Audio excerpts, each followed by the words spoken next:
Kitu kimoja cha kuzingatia unapotengeneza garden yako, tumia kamba vizuri. Hebu angalia engo jinsi zilizopigwa.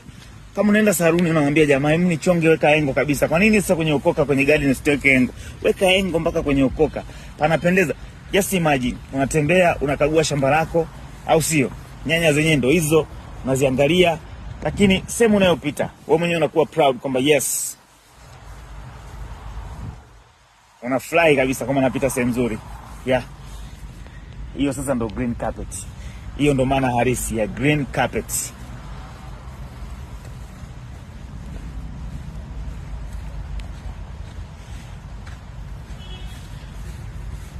Mabibi yetu wetu hapa wametulia. Hoho hizi hapa za kutosha. Kitaka red lakini sijaona yellow.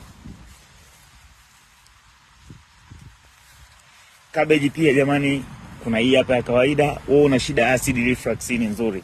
Lakini red cabbage ni mahususi zaidi kwa watu ambao wanasumbuliwa na kansa, lakini kuongeza immunity kwenye mwili wako, unatakiwa tumia hizo hapa. Watu wengi sasa wanapenda kutumia hizi hapa. Hizi zinaitwa white onion, tofauti na hizi hapa. Zina kazi nyingi sana kiafya. Tutaendelea kufundishana, endelea kufuatia kilimo halisi.